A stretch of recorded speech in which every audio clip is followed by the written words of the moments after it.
오늘 하나님께서 우리에게 주신 말씀은 예레미야가 4장 1절로 3절의 말씀입니다.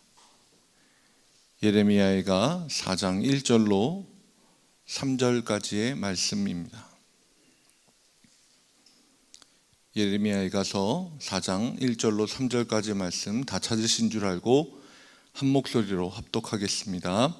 슬프다 어찌 그리 금이 빛을 잃고 순금이 변질하였으며 성소의 돌들이 거리 어귀마다 쏟아졌는고 순금에 비할 만큼 보배로운 시온의 아들들이 어찌 그리 토기정이가 만든 질 항아리 같이 여김이 되었는고 들깨들도 젖을 주어 그들의 새끼를 먹이나 딸 내 백성은 잔인하여 마치 광야의 타조 같도다.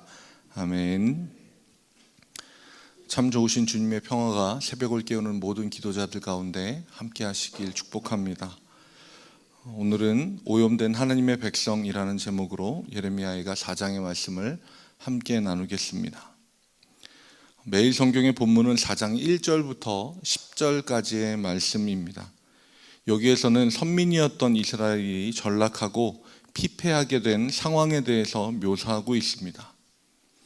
있는 그대로의 모습을 묘사하더라도 참 비참할 텐데 1절과 2절에서는 비교를 통해서 그 상황을 더욱 비참하게 그려내고 있습니다. 금이 빛을 잃고 순금이 변질하였으며 성소의 돌들이 거리 어귀마다 쏟아졌는고 순금에 비할 만큼 보배로운 시온의 아들들이 어찌 그리 토기장이가 만든 질 항아리 같이 여김이 되었는고. 금과 순금 그리고 성소의 돌들은 말 그대로 성소, 성전에 쓰여진 것들을 가리킵니다. 그리고 금이 빛을 잃고 순금이 변질되고 성소의 돌들이 쏟아지는 것은 성전이 완전히 파괴되었음을 나타냅니다. 또한 2절에서는 보배로운 시온의 아들들이 토기장이가 만든 지랑아리 같이 되었다라고 하는 표현을 통해서 성전이 파괴되었을 뿐만 아니라 이스라엘 민족들이 영광스럽고 거룩했던 그 민족들이 비천한 상태로 전락되어 버린 것을 한꺼번에 이야기하고 있습니다. 그냥 실패도 참 아프고 괴롭습니다. 하지만 높이 올라갔던 존재가 떨어지는 것만큼 고통스럽고 비참한 것은 없습니다. 이스라엘은 하나님의 선택을 받고 정금과 같이 여김을 받는 아름답고 거룩한 선택받은 민족이었습니다. 그런 그들이 영광의 빛을 잃고 비참하게 된 이유는 바로 죄에 오염되었기 때문입니다. 하나님 앞에 그 어떤 죄도 용납될 수 없습니다. 하나님이 태초에 만드셨던 그 아름다웠던 에덴 동산에서 사람이 쫓겨나게 된 결정적인 이유, 하나님이 금하신 것을 행했기 때문입니다. 선악과를 먹고 죄에 대해 눈을 뜨게 되었기 때문이고 그 결과는 낙원을 잃어버리게 되었습니다. 이런 역사를 이스라엘 민족은 알고 있음에도 불구하고 그 같은 실수를 반복하게 됩니다. 이스라엘의 역사상 가장 위대한 왕으로 평가받는 다윗 왕은 광야의 도망자로 살던 길고 긴 세월 동안은 오히려 하나님을 의지하였고 하나님의 말씀에 따랐고 하나님과 동행했습니다. 그 결과 하나님의 축복을 받아 왕이 되고 번성한 시기를 보냈습니다. 하지만 그가 높이 올라갔을 때 그는 오히려 간음의 죄를 저지르고 왕에서 도망자의 신분으로 그것도 자기의 아들에게 쫓기는 아주 비참한 신세가 되고 말았습니다. 그의 아들인 이스라엘의 역사상 가장 지혜로운 왕 솔로몬도 마찬가지였습니다. 처음 어린 나이에 왕이 되었을 때는 하나님 앞에 일천번제를 드리며 하나님의 지혜를 구하는 겸손한 사람이었습니다. 하지만 이방과의 동맹을 명목으로 많은 아내와 첩을 들이고 그들이 가지고 왔던 우상들로 인해 예루살렘의 중심지가 우상으로 오염되고 말았습니다. 그 이후 솔로몬은 지혜의 왕에서 나라가 분열되기 전 마지막 한 명의 왕으로 기록되고 말았습니다. 정확한 비유는 아니지만 죄는 튜브 모양을 한 무거운 추입니다. 그것을 붙잡아야 살 것 같지만 붙잡는 순간 오히려 우리를 깊은 물속으로 끌어들여 내리고 위험하고 비참하게 만듭니다. 죄가 주는 유혹에 빠져 악을 저지르지만 그 결과는 항상 부끄럽고 추한 것일 뿐입니다. 이사야 62장 3절 말씀을 보면 성도들을 향하여 여호와의 손에 아름다운 관, 하나님의 손에 왕관이라고 부릅니다.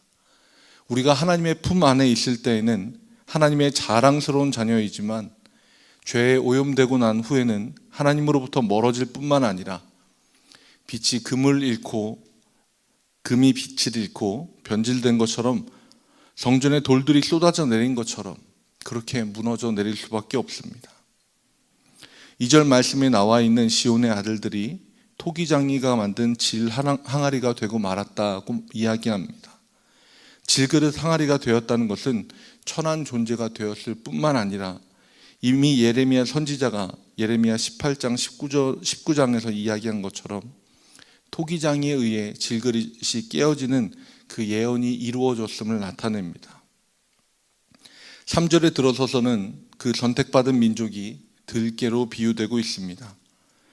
세계 모든 나라들의 문화가 각각 다르지만 공통적인 것은 바로 개에 대한 인식입니다. 지금이야 개를 반려동물로 키우는 집들이 많고 개에 대한 인식도 많이 좋아졌지만 비유로서 개를 들을 때는 고귀하거나 가치가 있는 그런 비유는 아닙니다. 게다가 들깨, 이스라엘에서 들깨의 이미지는 포악하고 사나우며 그래서 사람들 근처에 오기만 해도 돌을 맞는 그런 존재입니다. 하나님의 백성이 들깨에 비유됩니다. 그리고 그들이 자녀를 돌보지 않는 것이 광야의 타조와 같다라고 이야기합니다. 사실 타조가 정말 새끼를 돌보지 않아서가 아니라 타조는 알을 낳고 품지 않고 따뜻한 모래 안에 덮어놓는 모습 때문에 그렇습니다. 처음에 이런 예언을 들었을 때 사람들은 설마 진짜 그럴까?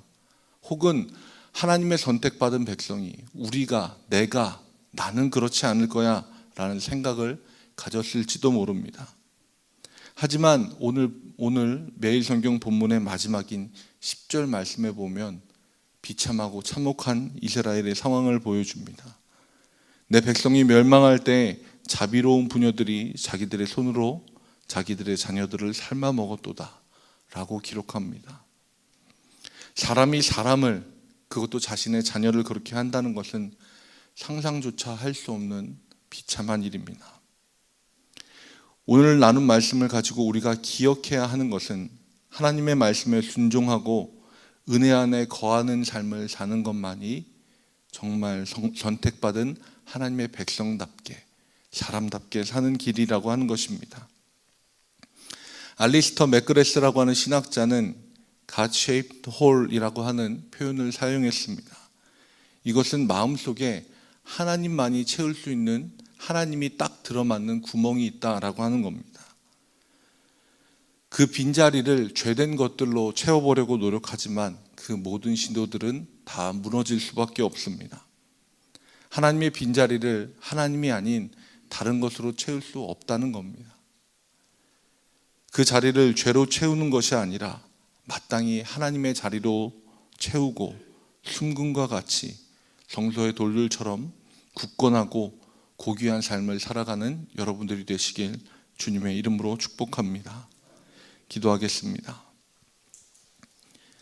참 좋으신 주님, 우리가 이스라엘 백성과 같이 빛을 잃고 변질하는 자 되지 않길 원합니다. 죄된 것에 우리의 마음을 내주지 않게 하시고 하나님의 자리를 마땅히 하나님으로 채우고 하나님 한 분으로 만족하며 살아가는 주의 자녀 되게 하여 주옵소서. 오늘도 우리의 마음에 있는 그 구멍을 하나님으로 채우기 위하여 하나님의 마음에 우리를 맞추기 위하여 기도의 자리로 나왔습니다.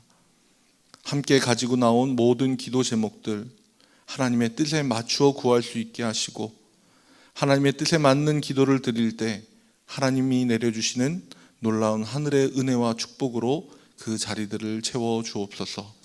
예수 그리스도의 이름으로 기도합니다. 아멘. 하늘에 계신 우리 아버지여, 이름이 거룩히 여김을 받으시오며 나라가 임하시오며 뜻이 하늘에서 이루어진 것 같이 땅에서도 이루어지이다. 오늘 우리에게 일용할 양식을 주시옵고 우리가 우리에게 죄 지은 자를 사하여 준 것 같이 우리 죄를 사하여 주시옵고 우리를 시험에 들게 하지 마시옵고 다만 악에서 구하시옵소서. 나라와 권세와 영광이 아버지께 영원히 있사옵나이다. 아멘. 다 같이 주님의 이름을 한번 부르짖고 함께 기도하겠습니다. 주여